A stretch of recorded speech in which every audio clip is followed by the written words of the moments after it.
सोम चिड़िया जब वापस आई तो उसने देखा कि बच्चों के साथ उसका घोंसला नीचे गिरा पड़ा हुआ है। सोम चिड़िया ने अपने बच्चों को सहलाया।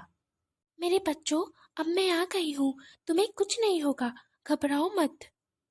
चुन्नी चिड़िया ऊपर से सब कुछ देख रही थी और मन ही मन खुश हो रही थी। दाना चुगने के बहाने चुन्नी चिड़िया कहीं दूर उड़ गई कि सोम चिड़िया उससे कहीं मदद न मांग ले। सोम चिड़िया बच्चों को लेकर रो रही थी। जी क्या हुआ भगवान, अब मैं क्या करूं?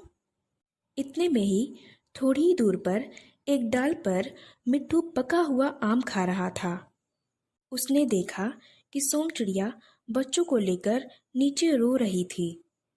यह देखकर मिट्ठू सोम चिड़िया के पास गया और उससे पूछा, क्या हुआ बहन, तुम रो क्यों रही हो? सोम चिड़िया ने उसे बताया, मेरा घोंसला नीचे गिर गया है। शायद मेरे बच्चे जोर जोर से खेल रहे होंगे और मेरा घोंसला नीचे गिर गया।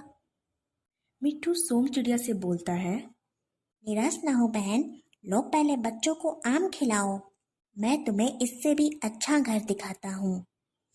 कुछ ही दूर पर एक आम के पेड़ में बड़ा सा खोखला था। वह सोम चिड़िया को उसके बच्चों के साथ उस खोखले में ले गया। सोम चिड़िया ने कुछ तिनका बिनकर उस खोखले में बिछाया और बच्चों को अंदर किया। बच्चे बोलते हैं, माँ ये घोंसला कितना बड़ा है, यह जगह भी कितना अच्छा है। मिट्टू भैया तो बहुत अच्छे हैं। सोम चिड़िया बोलती है, हाँ बच्चों, भगवान जो करते हैं अच्छा ही करते हैं। सोम चिड़िया ने मिट्ठू को धन्यवाद किया और बच्चों के साथ भगवान को प्रणाम किया। अगले दिन सोम चिड़िया दाना लाकर बच्चों को खिलाती है, पानी पिलाती है और कुछ दाना घोंसले में रख देती है। फिर वह दाना चुगने चली जाती है।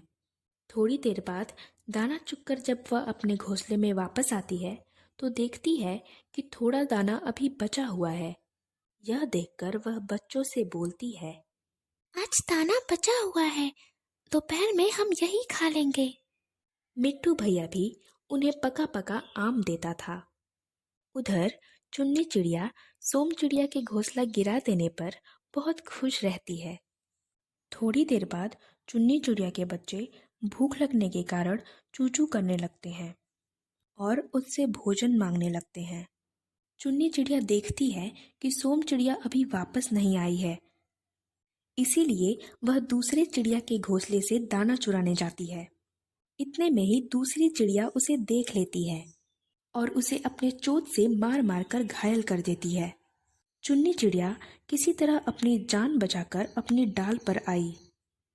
अभी सोच ही रही थी कि एक बड़ा सा कौवा आया और चुन्नी चिड़िया का टांग पकड़कर उड़ने लगा और उसी आम के पेड़ के नीचे गया जहां सोम चिड़िया रहती थी। कौवा फिर चुन्नी चिड़िया को जोर जोर से अपनी चोंच से मारने लगा। चुन्नी चिड़िया की चीख सुनकर सोम चिड़िया अपने खोखले से नीचे देखती है। अरे यह तो चुन्नी बहन है। देर न करते हुए वह तेजी से उड़कर कौवे को अपनी चोंच से मार मारकर भगा देती है और चुन्नी चिड़िया की जान बचा लेती है। चुन्नी चिड़िया सोम चिड़िया को देखकर जोर जोर से रोने लगती है। बहन मुझे माफ कर दो, मैं ही तुम्हारे घोंसले से दाना चुराती थी और मैंने ही तुम्हारा घोंसला गिराया था। मैं सदा तुमसे ऊपर रहना चाहती थी, मुझे अपनी चालाकी पर बहुत गर्व था, लेकिन आज मैं पूरी तरह टूट चुकी हूँ।